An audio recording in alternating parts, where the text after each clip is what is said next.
Hi, everybody. This is Steve, Monday Chief Forecaster with Rowan County Weather. We're back with another episode of the Rowan County Weather Podcast, and we are delighted to be joined today by someone I've had the pleasure of speaking with on what was Twitter, now X, for quite some time now. And he's been a great gentleman to speak with. And Al Conklin, the Chief Meteorologist at WBTV, is here with us today. Al, thank you for joining us. Hey, it's great to be here, Steve, and thank you so much for your invitation. It's great to be here. Absolutely. Well, Al, first of all, I haven't been able to publicly congratulate you. I know that's a new role for you. You've had it for a few months now, but certainly been great to see you finally get that role there at WBTV. You've been around for some time, so how does it feel to finally be at the chief meteorologist slot? Well, time flies, Steve, because it's actually been a little more than 2 years, believe it or not, Oh, since I wow. was named. Yeah, Eric Thomas retired back about 28 months ago or so. Yeah, So I took the helm here January 1st, a couple of years ago now. So it's been about 20, like I said, 27, 28 months. But you know what, Steve? I never really pined for the job. I was really happy in the role that I had. And Eric and I kind of looked at it as 1A and 1B. I kind of covered the front end of the day. He covered the back end of the day. And of course, there were other people as well on staff. But in terms of leadership, he retired after 33 years at WBTV. I've been here now 31. So, naturally, everyone, from the staff and the leadership there or management looked to us as leaders. So I never really pined for the job. One thing I didn't want to do was move to the night side. I've been doing the nights earlier in my career, but have been really on the morning shift for about 18 years now. And I just, at this point in my career, in my life, I didn't want to switch gears and go night side. Now, I will work nights if I have to, in particular when we have severe weather. But for the most part, I stick to the morning and the front end of the day. absolutely. And you mentioned that Eric was there 33 years. You've been there 31. WBTV certainly has something great going for them in terms of longevity with folks. We've got certainly someone we consider the pride of Rowan County, David Wisnett Yeah, up here, yeah. who just recently retired. And David worked there with you all those years as well. What do you think helps WBTV to be able to have that longevity and keep folks around for that long? Well, I think there's a couple things. Number one, Charlotte, and when I say Charlotte, I mean the Charlotte market, which covers 22 counties, including Rowan, Cabarrus, Iredell, Wilkes, all the way out to Cleveland, south to York. It's a huge area, so it's a major market. So mostly when you're young in your career, you're looking to move up. We all have worked in places like Wilmington and smaller markets, and you're trying to find where it is that you want to maybe settle down and put roots down. And I think there's been a lot of folks that have used this market as a stepping stone. And there's nothing wrong with that. They move on to bigger things. They've gone to New York and Chicago and Philadelphia and Dallas. I personally never wanted to do that. I came here. I married somebody from North Carolina, from over near the coast, but we loved it here and been here now 31 years. Uh, and I think there's a group that was there when I got there that had been there a long time. People like Mike McKay, people like Paul Cameron, Delano Little, and so I kind of wanted to sort of fill in just right behind where they were. Now, a lot of them have moved on and retired. And one day that will be me. But I feel like a lot of folks do want to move on, but there are almost as many that really want to just stay. And David was certainly one of them. I mean, when you talk to David, he'd say, "Well, where else would I want to be? I'm covering the news in my hometown. Sure, I could be a reporter in Chicago and Philadelphia or someplace big, but why not just cover what I know? And if I can be at home and be with my kids and my grandkids, all the better." So and it's the same thing at the other stations as well. They certainly have folks that have been there a long time, but it does seem. I will say this, Steve. It does seem to be a rarity now to get somebody in our newsroom. There are just a couple of us that have been there that long now. For whatever reason, younger people coming up don't think of stations necessarily in the same way as legacy. And they're look, I've got kids in their 20s. For lack of a better term, their attention and their focus isn't always on long term. You never hear anybody say, "Well, what's the retirement plan like?" Right? You're 23 years old. Yeah. But I just never felt like I really wanted to leave. I almost left once, but really, it was kind of a half-hearted thinking about leaving. I've just always loved it here. So, yeah. Well, I know that I speak for a lot of folks that are watching this that when I say that we certainly are glad that you didn't leave and you've stayed with us. So we were glad it was absolutely half-hearted. Uh, for folks that are watching, when Al Conklin's not at work, what do you like to do in your spare time? Yeah, well, that's a great question, I guess, if you want to get to know me a little bit. But I'd say, I'm a pretty simple person. I like sports, that's for sure. I love NASCAR, baseball, football. As you pointed out, I'm still calling it Twitter, by the way. You and I see each other on Twitter quite a bit, and I will tweet about things other than weather. Certainly, I try to stay clear of politics. I don't think anybody on there wants to hear what Al Conklin thinks politically, but things that are important to me, the country in general, certainly. But I love sports. I love music, especially old time rock and roll music. That's I'm from a generation that grew up, with music much like David, in the '60s and '70s and '80s, and I love that kind of music. So, but I like to be outdoors. I like spending time with my wife and my kids and our dog, and just whatever comes our way. We're involved in our church. We've got a great neighborhood here where I live in Mecklenburg County. And I love traveling, love to ski, I love North Carolina, love the beaches, love the mountains. You hear it all the time. We really do have everything here that I feel like you could want. And so, at least for me, so I never really had a big desire to want to leave here. So, Yeah, and that's one of the things that a lot of our colleagues that have come from other areas, especially when it comes down to the weather, they like the fact that we have four distinct seasons here. All over the last couple of years, it seems like those seasons are not as distinct as they used to be. that's right. But yeah, Yeah. but certainly we've got everything you could really ask for. Al, why don't you give us a little bit about your background? What first got you into meteorology? Well, let me follow up on that point you just made Sure, this because that sure. actually really sort of resonates with me. Yeah. We moved here from Florida, and one of Hmm. the reasons was that I liked Florida, and I still love Florida. But aside from how many thunderstorms are there going to be, and how intense are they going to be, and how widespread, there really isn't a whole lot of challenge there. Maybe how far the sea breeze is going to blow them inland. Um, except for hurricanes, it really wasn't that much of a challenge. And actually, that's one of the reasons I never did take that job in California. I thought now California is different. When I interviewed there 25 years ago, it was kind of sleepy in San Diego, but now they've got a lot more weather than they used to. But I'm originally from New York, right outside of New York City, and like I said, I'd worked in Wilmington and met my wife there, and we moved to Florida. And I just loved the idea of, as you say, four seasons. And certainly when I got here, that was the case. The falls are fantastic. The springs are just great. The summers are long and they're hot, but we get thunderstorms, and you know what? It's great. And you go to the beach, and we got snow then. We certainly haven't had our fair share here lately, but that's something that we didn't have in other places that I worked, and I really enjoyed that. And I worked at AccuWeather previously to kind of follow up on your original question here, and it was cold and cloudy all the time. It seemed like so. Trying to find that happy balance, that happy medium. But as I said, I'm from New York State. I'm a graduate of SUNY Brockport, State University of New York, a state school up between Rochester and Buffalo, New York. So, what do you think we forecast up there? Right, snow.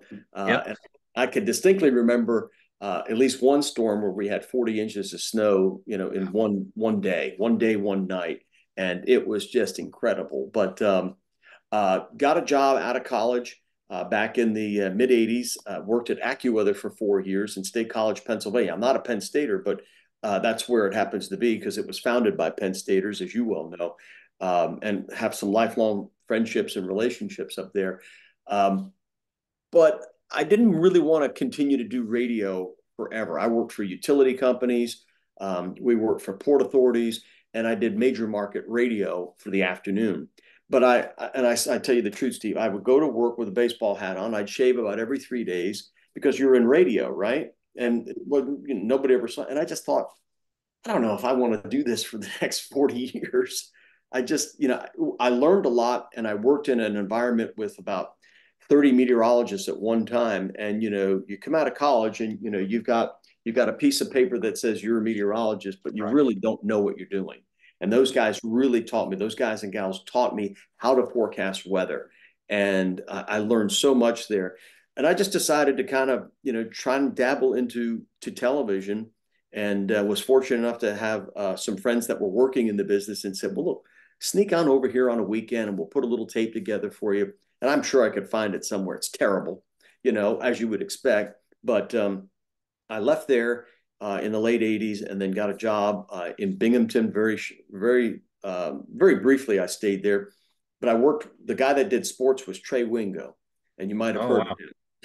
And the guy across the street was Carl Ravitch. Uh, Wow. I became pretty good friends with those guys. In fact, they'll never remember this. They probably don't remember me, but I actually Trey and Carl and I watched the Super Bowl in Carl's apartment in Binghamton, New York, one year, and had probably didn't have $100 between the three of us. They've done a lot better than I have. But anyway, what I was there for just a couple of months, and then I got a job in Wilmington, North Carolina. Stayed there for about a year. That's where I met my wife, and then we got married, and moved to Fort Myers for 2 years, and then Miami for one, and then been here for almost 30. It'll be 31 years later this month.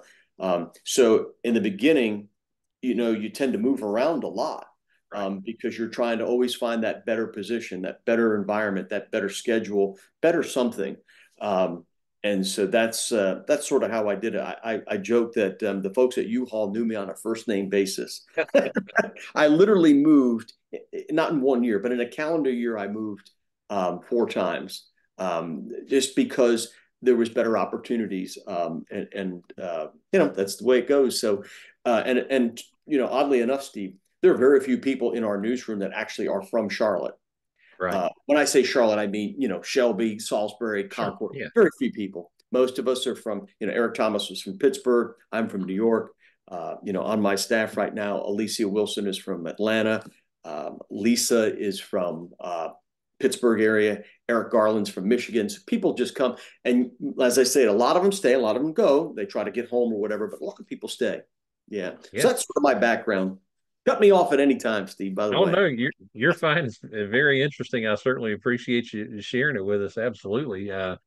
You mentioned just the diversity in terms of the backgrounds where folks are moving in from, and all that in the WBTV newsroom.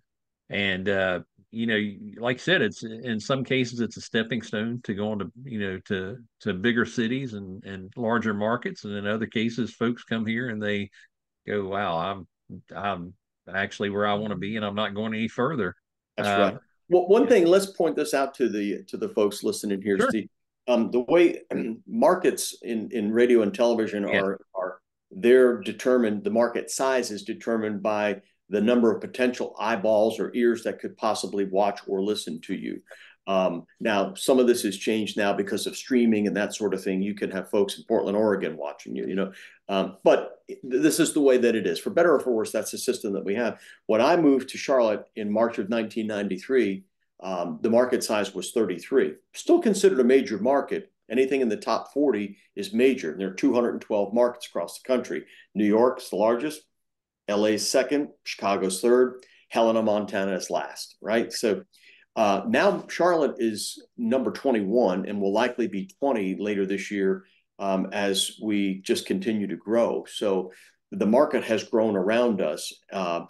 And you see it up there in Rowan, certainly Cabarrus, all the influx of people that are coming here from all over the country, and for a variety of reasons, and they like it, and they decide to call this place home. But like I said, some people do want to get to even bigger, markets, or maybe go to national news. We've certainly had Right. that happen here. Yes. David Spunt's now at Fox News. Rita Cosby. We've had a lot of folks that have left and just moved on to bigger and better things. I just chose to stay here. No Sure. right or wrong, certainly, but that's how that's gauged. It's gauged on how many potential people can watch you at any one time, and based on that viewership, that's how they assign a dollar value to ads, and that's how we generate revenue and keep the lights on and pay the lowly meteorologists. Absolutely. You've had quite an alumni there as well in the Weather Center there at WBTV. Of course, had Lindsay Tapassis there for a while. Yeah. Eric obviously, did some great things. And then, of course, I'd be remiss. I certainly still a tragedy, but Jason Boyer, certainly a big name that was there. And, don't really want to delve into everything there, but, how's the staff getting along even this far out? Well, really, honestly, even before the untimely and unfortunate death of Jason Myers, we had Melissa Greer back. It's about 21 years ago now. Oh, And yeah. she was a weekend meteorologist and she was great. A girl from upstate South Carolina had just gotten married and, was pregnant and found out she had cancer. And her boy is now, I think, 21 years old. And doing great, but Yeah. we lost her. She had cancer, and then we went through a long stretch there where everything was pretty good. Folks would come and go, but Eric and I stayed. Chris Suchan was there, and Mhm. Mike Pico, and as you said, Lindsay and Lee. Yeah. But now, Jason, unfortunately, he passed away back Thanksgiving a year ago, so about a year and a half ago now. And at that time, Alicia and Rachel were there. Eric Garland and Lisa Viejas were not there yet, so they Right. don't really have any history with it. But it was just, I'd never forget the day. Yeah. Right before Thanksgiving, and my wife and son and I were having lunch, and they were heading to the coast. And I said, "I'll see you in a couple of days for Thanksgiving. I got to work," and got a terrible phone call from a police Yeah. officer friend of mine and said, "Hey, are you all right?" And I thought, "Yeah, I'm all right. Why?" And he said, "Well, man, I hate to tell you this, but your helicopter just went down." I thought, "Oh gosh." And so, just a terrible situation. I do keep up, somewhat with his family, but mostly his mom and dad, who live up in the Winston Salem area. They're not too far north of you, and it's like as you would imagine, there are good days and bad days, and we feel the same way here. He was a very much an experienced meteorologist. And when you lose somebody like that, who's not just a great guy but also a great forecaster, it really hurts. It really does. And we'll never replace him. But as we spoke, when I last spoke with his wife and his mom and dad, we've had to move on. And his wife Right. told me, you know what? We're moving on too. Doesn't mean Yeah. we're forgetting, doesn't mean we're, not sad. But we have to move forward or we can't be stuck in time. So, but I appreciate you bringing that up, Steve. I really do. Jason Myers was a great forecaster and a great guy. Absolutely. I apologize. I think I misspoke and said Jason Boyer, who is another, works for another station over in the western part of the Yeah, state. So I that's apologize okay. I for knew who you were that. talking about. That's all right. That's all right. Listen. Yeah, yeah, absolutely. Well, so you mentioned sports earlier. I know that you're a big Braves fan, if I remember correctly. Yeah, And well, that's my national team. Now, yeah, I'm grew up a Yankees fan, and I'm still a Yankees fan, but we don't have very much to cheer about here lately. We yeah, haven't done anything since 2009, right? So, right. but I do love the Braves too. In fact, I probably go to more of their games than anybody because Oh, sure. Yeah. it does. Yeah, Yeah. David and I joke around. I'm actually a Cardinals fan, and we did not know that until that we were both Cardinals fans until yeah, social media came along, and we yeah. joke around and say we're probably the only two Cardinals fans in the entire state, much less this county. But certainly was interesting to see that. Well, John Carter too is a Cardinals Oh, fan. there we go. So There we go. he's originally from out that way or lived that way for a while. Yeah. So, I think actually they have such a legacy too. They're one of Yeah. those teams that, aside from the Yankees, I believe they've won more World Series than any other team. I think they're at like 10 or 12, something like that. But, they're one of those popular teams from way, way back. So, yeah, but yeah, I love sports, man. I love, we're getting ready to get started here, right? We Opening are. day around the corner. Absolutely. Yeah, certainly ready for that. And I'm, glad that we're getting March Madness getting ready to come along. That's a big deal here in the state and the area, of course, the whole country, but certainly some big things coming there. I did want to bring up though that I've heard you from time to time on the Mac and Bone show. Obviously, they're part of your company there, right in the same building. So Yeah. in some ways, I apologize to you because I know both of those guys and correspond with them, and others. I know you're also having a good time there. But I did want to thank you. I got to see a video earlier that T Bone shared on X Yeah. with Mark Baker, who obviously you and I are aware of the situation. Folks that are watching this may not be, but Mark is a very loyal sports fan and really just loyal to the area in general. And he lives in Gastonia. We call him Mark from Gastonia, and He's going through some serious health issues right now. So, I did want to just thank you for Al for, sharing your words of wisdom with him, and T-Bone shared that on X earlier today. So I appreciate you doing that.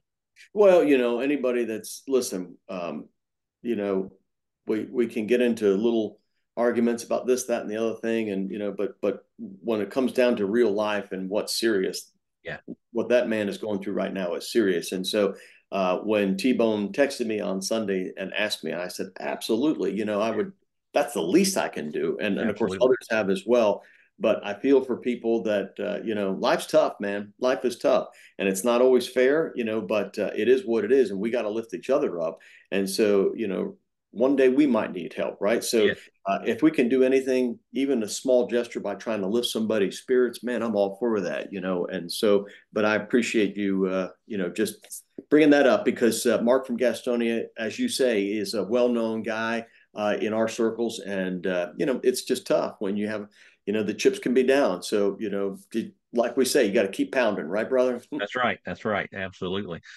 Well, we're getting ready to get into severe weather season. Obviously, it's something we deal with, certainly during the late spring and throughout the summers here, and occasionally we deal with it, obviously in the fall and winter months. But certainly the peak of it happens for us during the warmer months. And Mm-hmm. we all have our tidbits that we share with folks about, make sure you've got a safe place, make sure you've got different things stored Mm-hmm. up and ready in case your power goes out for several days and all that. But I did want to get your, what you provide folks in terms of insight as far as getting ready for severe weather.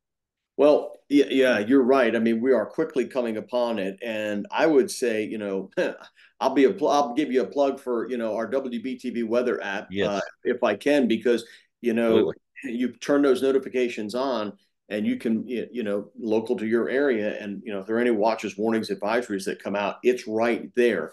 But that's what I would say is make sure you have a way to get watches, warnings, and advisories so that you know what's going on. We're all so busy. We're not always listening to the radio or in front of the television. We're on the go, but everybody's got their phone going all the time. And if you can, at least have a way of getting warnings and knowing that way you can immediately be, up to date on what's happening. I would say check that off. That's an easy thing to do. It doesn't cost you five Yes. cents, right? So yeah, check out the WBTV weather app if you would. But as far as our the way we're prepping is that each and every one of the meteorologists is constantly on lookout because we know we're at that time of the year where things can get volatile, and you may see a front moving in, into the West Coast, and it they don't all have a whole lot going for them, and then all of a sudden they can really ramp up. And Yep. this is the time of the year, when we get the change of season. You mentioned we have a secondary season in the fall. You think about it, where's the jet stream? It's coming southward in the fall, so it can be a trigger for these types of outbreaks. And in the spring, it's just the opposite. It's going northward. But we have that time frame. Really, Steve, when you think about it, it starts in February around here It now. does. Yeah. But March, April, and May are typically the times where we're going to get the organized outbreaks. Now, you're 100% spot on. June, July, August, we get thunderstorms all the time, especially the first Mhm. part of August. Once we get into the back end of August, it's like clockwork. It really Yep. does start to shut down.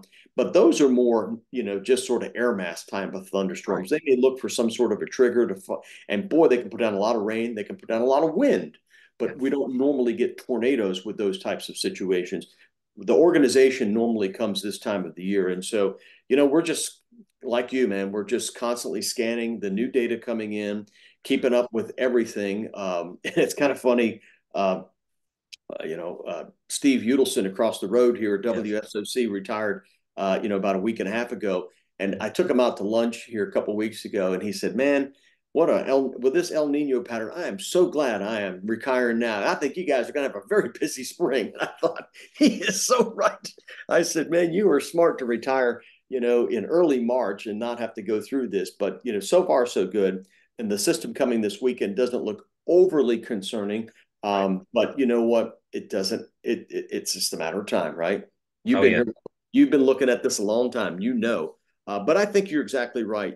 For everybody that's watching and listening, have a plan. Know your risk. Know where the trees are around your home, and if you can be proactive to mitigate some of these things, This is the time when I talk to kids at schools, I say on the sunny, quiet days, that's the time to be thinking about severe weather. The day of, it's too late, generally speaking. Now you could certainly, bring the lawn furniture in and that sort of thing. But when it comes to like trees around your home and knowing the risk, the creek behind your home, how high has the water ever gotten? Because as you well know here, we can get 4, 5, 6, 7 inches of rain in a short period of time. And with the way that the ground is saturated from all the rain we've had in the fall and winter, it's not going to take much to flood. So it's Right. just knowing your risk as best you can. And then, as you say, if the power goes out, you've got to have a way to, make sure. We always say cash is king, right? Yep. I've been in hurricanes where the power's been out for 2 weeks, and that ATM is not going to work, and that credit card machine's not going to work. So what works? Five and tens and twenties, Yep. right? That's Um, right. so always have some cash on hand. You want to make sure you've got medication because if we get a big outbreak of storms or, a hurricane to come through, as you well know, Oh yeah. life as we know it's going to be at a standstill for 3 or 4 days. You can't afford not to have your medication. So it's just, again, nothing to be alarmed about. We never want to frighten people, but we Right. do want to urge them to be thinking and be as proactive as you possibly can. Absolutely. I mean, that's always been one of my goals. I know it's one of yours. Really, it's anyone I can think of here in the Charlotte area that covers weather.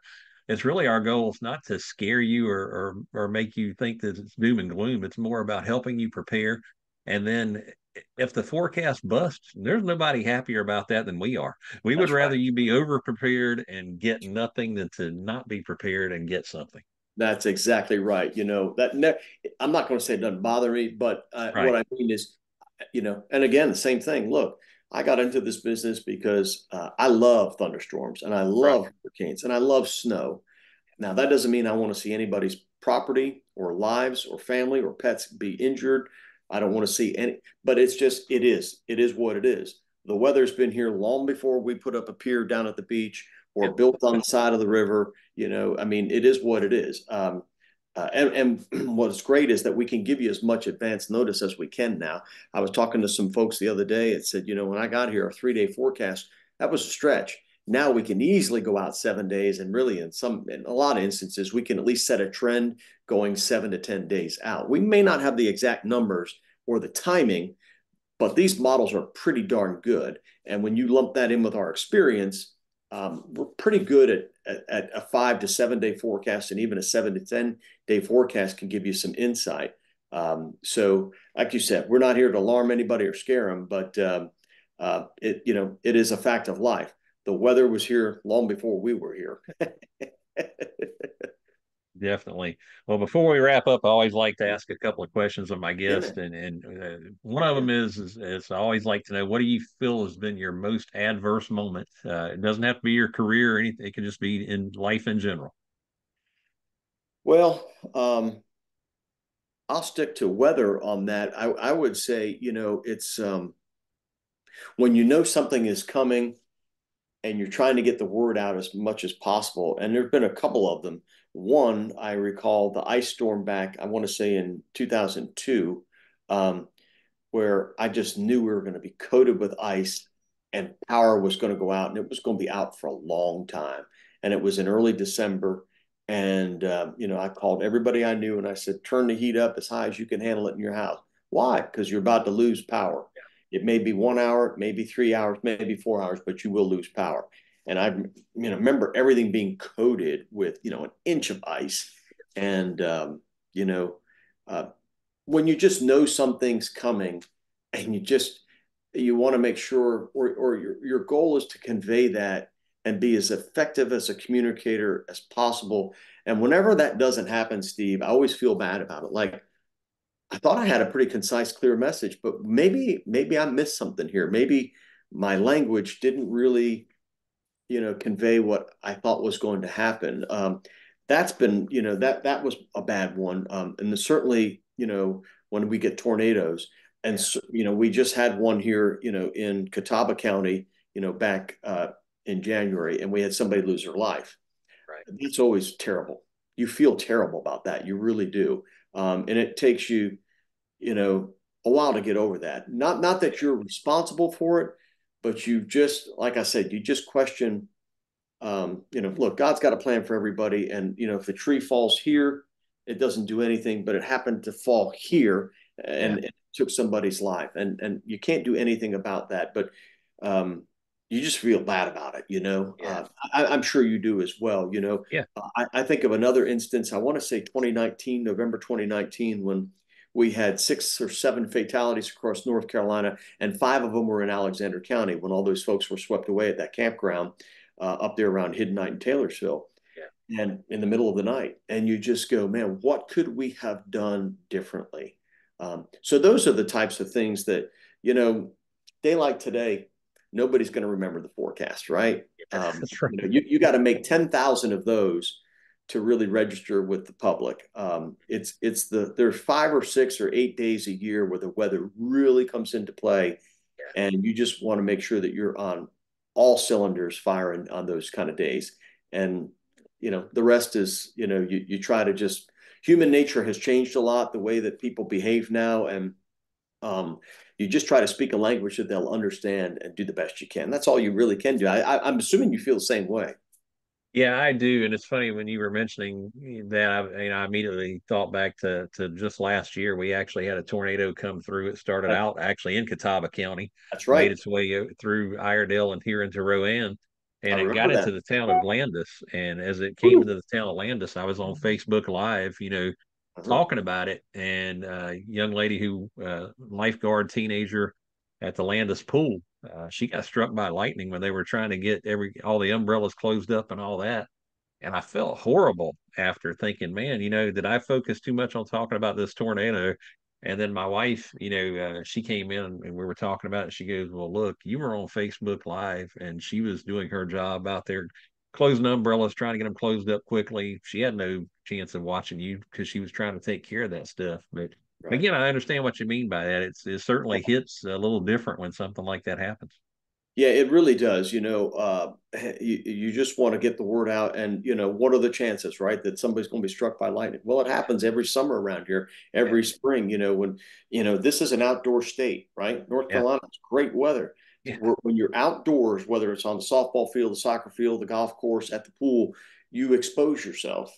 And yes, we have more ways now with these phones of getting alerts and warnings. We're still vulnerable, and Sure. these things can come up really fast. Yes. And so I can totally get. I remember that storm too, because there was a lot of damage in Rowan Yes. County. It really Yes. was. It looked like a war zone up there. Yeah, it actually did. And it was funny because I spoke with Trisha Palmer down at the Weather Service, and I was like, hey, you guys have to send somebody up here to do a survey. And she said, well, what's going on? And I said, we had a tornado here. And she says, well, I'm not, trying to call anybody out here by any means. And she said, well, emergency services says that they don't think we need anything. And I said, I'm telling you, this thing happened just right across the street from me. There was a tornado here. And Yeah. so they came up and certainly found the results. But yeah, it was crazy. But in defense of the emergency services folks, they were going based on what they were hearing from their folks out in the field, and a lot of the folks that happened to be out in the field just didn't happen to be in this area, so they didn't see it firsthand. And when they finally did, they went, "Yeah, we've got to get somebody out here to look at this." So, That's you right. know, Yeah. it's all about what we're seeing, obviously. Now, flip side of that last question, what would you say has been your proudest moment? Um, well, there have been several of them where folks have said, they personally have said they've called me or written me letters and just said, you know what, I heard you. I listened to that warning. Um, I can remember one instance where a man's trailer literally was flipped like a tin can, and he Wow. got out and went into a safe place, a neighbor's home, a constructed home, not a trailer, not a mobile Right. home. There's nothing wrong with living in mobile homes and trailers. 360 days a year, it's fine. There are 4, 5, 6 days a year, it's not fine. You're much more vulnerable. And he just said, you know what? I listened to you, and I'm still here because I listened to you. I don't know if I would have been killed. I'm sure I would have been injured because this is what's left of what I call home. And I left that. And I've had several instances where people have told me that. And that gives you a good feeling that, wow, you really do make a difference. I mean, I've always, again, I don't want to put words in your mouth. I always have felt like a servant. I Yeah. feel like this is, God called me to do this job. This is Yeah. what I'm supposed to be doing.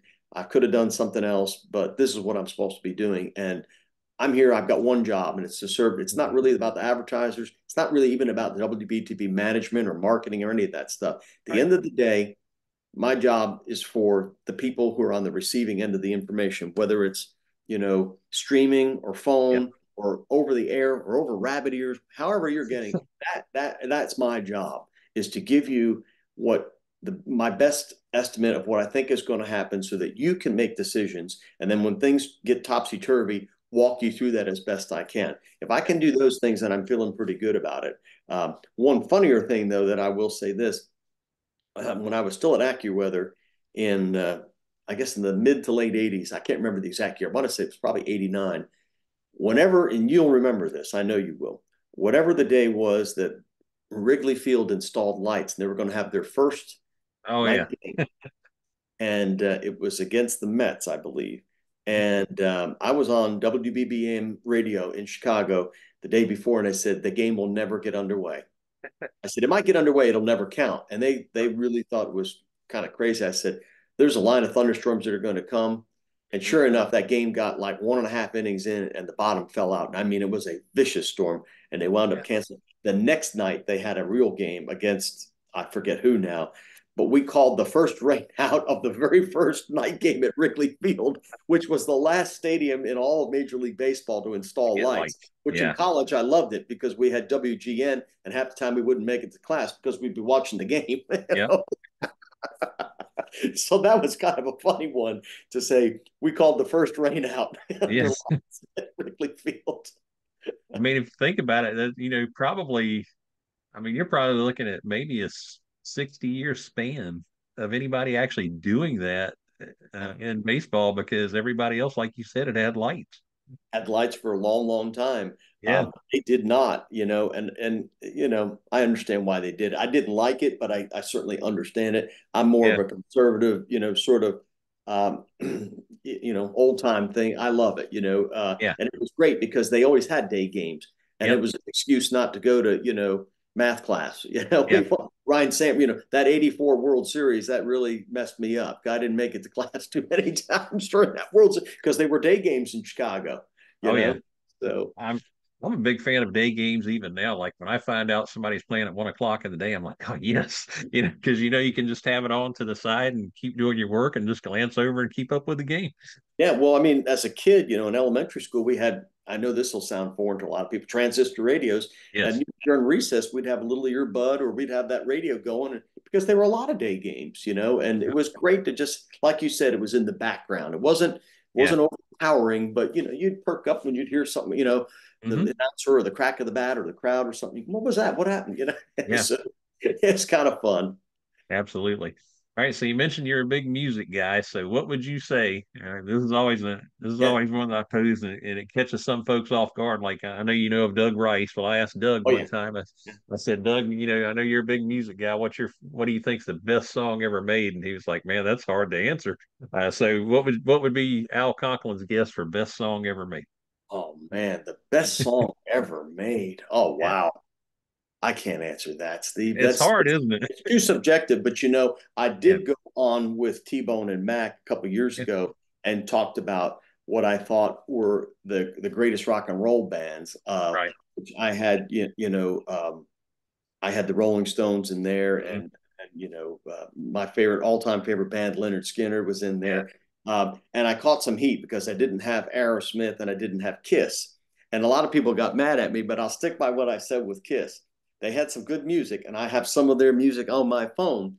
But I Yeah. said, if you got to dress up, how good are you? Right? Yeah. You're taking attention away from the guitar playing and the singing. But all Yeah. kidding aside, I love rock and roll music from that era. That era of growing up. Of course, like David loves the Beatles. Oh yeah. I was more of a Stones guy. I like the Beatles, but I'm more of a Stones guy, and the Who. But to pick one, I honestly It's couldn't tough. do it. Right? I Yeah. mean, what's yours? I'm the same. It's hard to pick one. I could if you asked me to pick one in every genre, I still couldn't get it down to one. I could probably get it to five, but it's hard to pick just one.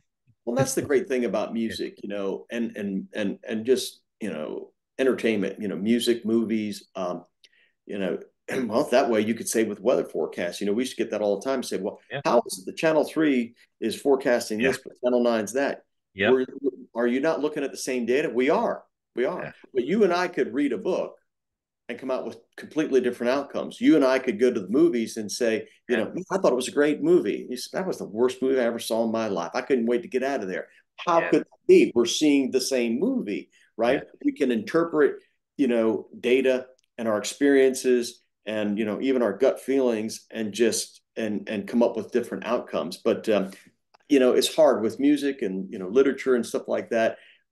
It's all open to interpretation, right? Sure.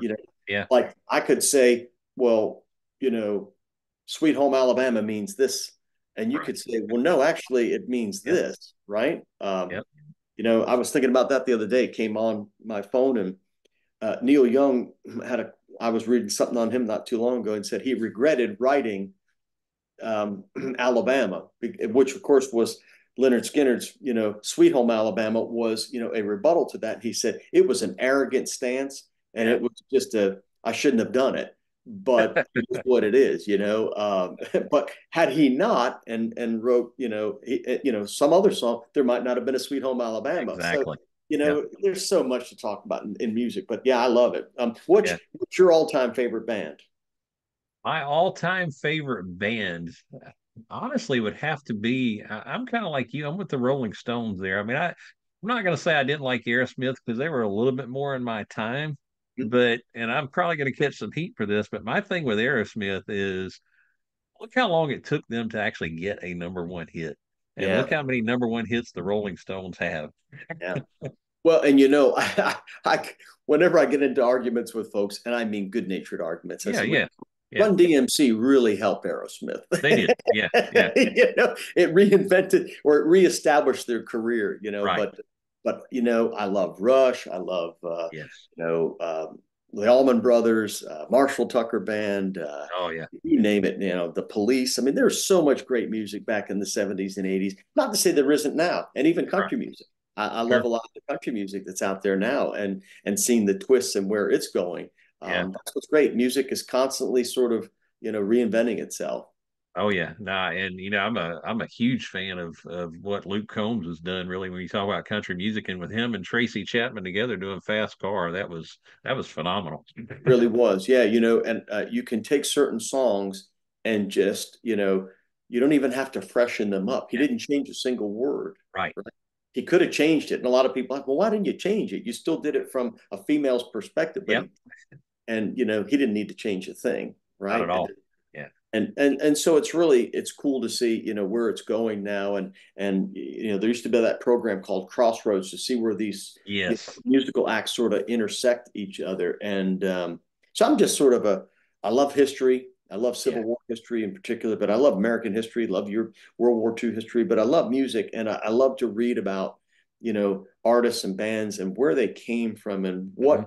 how they got their starts. And it's just so interesting, to hear about like who Marshall Tucker really was. There Yeah. was no Marshall Tucker in the band. There was no Leonard Skinner in the band. It was a gym Right. teacher. But you got Stairway to Heaven, Freebird, all those songs. So I couldn't pick one though. No, absolutely. Well, you mentioned a moment ago that you get the argument from folks, and I get it as well. Why is Channel 9 saying this and you're saying this or whatever, right? So I always get and I'll just use you as an example, even though it's really everybody. So I forecast for just Rowan County. You guys forecast for 22 counties, and so I get folks going, well, why is WBTV saying this, but you're saying this? And I always have to go back and say, well, look, I'm just telling you what I'm saying is going to happen here in Rowan County. They're giving you a very broad picture because they have to cover 22 counties and they're trying to do it all without going, okay, Rowan County, you're going to get this. Cabarrus County, you're going to get this. Anson County, you're going to get this. So it was interesting to hear you bring that up that, you get that even from station to station. Well, you do. And for us, what we have tried to do is to adapt to that. We have a Yes. 22 county, what we call DMA, which is, Yes. basically it's, area of dominant influence. They used to call it, your ADM. So anyway, we cover counties from Chesterfield in the southeast to ash in the Northwest. Well, that Right. borders Tennessee Yep. and Virginia. Yep. And that happens to be, there's 5,000-foot mountains up that way. And Avery County's even higher. Yes. So you go from basically sea level to, the highest mountains east of the Rockies. And I can remember without a doubt, I couldn't tell you the year, but having a tornado warning in Chesterfield County, South Yes. Carolina, and at the same time having a blizzard warning in Avery Blizzard. County. Yep. It's just unbelievable. It was like, like in March or maybe late February. So Right. you could get both. What we have tried to do is adapt, though.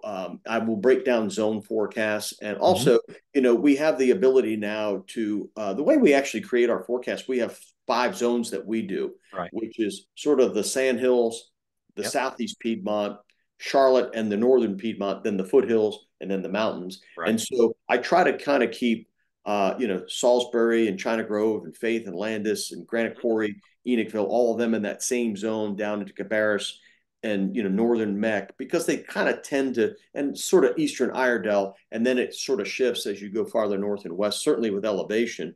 Yeah. You go up, 421 or 321, but you're right, it's difficult. You pinpoint for one county. Right. We're trying to cover weather in 22 counties, knowing that it's not going to be the same in hardly any of them, right? Yeah. If we're really Absolutely. honest. So, and that does it lends itself when you have some experience here. I call it pattern recognition. Yeah. For example, like on a wedge, well, and if you want to explain what wedge is when we get these Yeah. northeast winds like we had on Saturday, and it Yep. rains and you don't get out of the 50s, Yep. or even the 40s sometimes, and they can go on Right. for days and days and days. Yeah. And where's the challenge going to be? Well, where's the warm front? Is it going to be I-85? Is it going to be Right. Southeast Rowan, or is it going to be, Yeah. so there's a lot of different things that can happen here. Absolutely. Yeah, definitely. One last question before I close up. So, Yeah. one of the big things that's come along over the past couple of years with a lot of TV stations, including yours, is these different types of weather vehicles that we have to go out and really kind of track these storms and get in the meat and potatoes of them. You guys have Storm 3. How important has that tool been for you guys?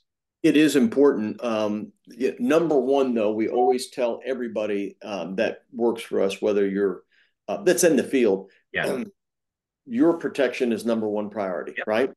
We have seen, unfortunately, storm chasers out in Oklahoma who've lost their lives. Now, Yep. granted, we don't necessarily get storms quite like that here, but Right. we're driving on wet roads, we're driving on interstates. A lot of Mhm. times when do these storms hit? 5 o'clock in the afternoon. Well, everybody's on the road.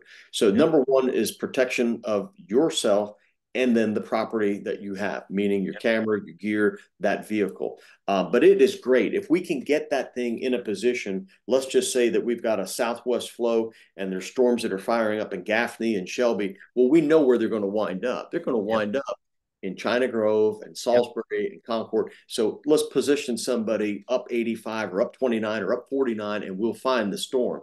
Yeah. So if we can do that with some degree of accuracy, then and time it out, then that is a great help, because then it can also pivot to I think back to January 11th when we had the Claremont tornado. It was it was already in Mooresville trying to intercept the storm. Had to just go west a couple miles, and you're Right. right. So it was on the ground, in place. And I believe we were breaking in and showing the damage long before the Weather Service knew exactly what had happened. Because if you Yeah. recall, I'm not assigning blame here. There was no warning for that. Sure. Yeah. Was not a warning for that. It fell out of their radar gap Yep. there, which we've talked some about, Yeah.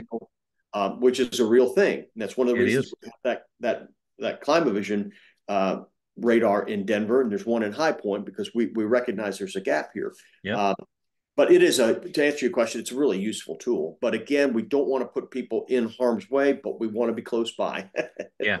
You know what Yeah. I mean? There's a happy Yeah. medium there somewhere. There definitely is, and I've always told folks, because I get a lot of folks that there's a couple of storm chasers actually here in the county. They go by TWX or something like that. I'll get them right in a minute. But it's a father daughter combo. Both went and got meteorology degrees and all that. And Right. and one of the things that I've talked about with them, and we all really tell folks is, key word is storm chaser. It's not storm get in front of and let it run over you. It's, get there with it and stay behind it and chase the activity. Yeah, yeah, you're exactly right. Because we do see, unfortunately, where people get injured. Yeah. I've got some friends that are in these hurricane situations, Yeah. and water rises really fast in a In a hurricane, hurry. Yeah. and you can find yourself in a bad spot in a very quick fashion. Yep. And so, and again, a lot of times one of these things happen. They're at night, and you may be in an area that you have no knowledge of, you have no experience in. Now local folks, they know Rowan County. Okay, that's different. But if you're on assignment and you have to go to the beach and you may not know where you're at, like I could give you an Yep. example. When Hurricane Florence made landfall at Wrightsville Beach, we had a reporter down there, Micah Smith. Hmm. She was doing a great job, but I really felt for her because I told her on air, I said, I'm telling you right now, you need to shut down. You Yep. do not really know what's coming. I know what's exactly coming. It's about to make landfall here. You have about 15 minutes time. And the trees, these live oaks came down all around her. And and that's where it goes back to one of your earlier questions. When you know something's going to happen, Mhm. and you've got people that are in vulnerable positions, whether they're viewers or colleagues, you want to Yeah. make sure. I know something you don't know. You're doing a great Yep. job of telling you to shut down there, and they might look at what shut down. What do you mean? You have no idea. The wind is about to go up about 80 miles an hour faster than Mhm. what it is right now, and all heck is going to break loose here. Yep. And so those types of situations, that's what you're saying. You want to be there, but you don't want to be part of the action. Yeah. Absolutely. Well, Al, thank you so much for giving us the time today. We certainly appreciate it, folks. Again, you can catch Al on WBTV. He's on in the mornings, but again, if there's severe weather, he'll come on in the afternoons and even sometimes in the evenings. But if he's not there, he's got a great team in place that they don't Yep. they don't miss a beat if Al's at home. They still keep rocking and rolling down there. We try to, but yeah, I start. That's one thing. I'll just end on this. A lot of Sure. people say, "Well, geez, what time do you come on?" Well, I start at 4:30 in the morning on air, but my first meeting is at 3:30, and when Yeah. that meeting starts, the producers want to know what the weather is going to be. So you're not starting to look; you have to have the answers then. So, Yep. I'm up at 2 o'clock in the morning. My day starts when everybody's sleeping, pretty Yep. much. So, Absolutely. all right. Well, thank you so much, Steve. And I hope I haven't bored you too much, but Not at all, it's sir. a pleasure talking to you. And we'll be seeing you around on Twitter. Sounds good. Thank you, sir.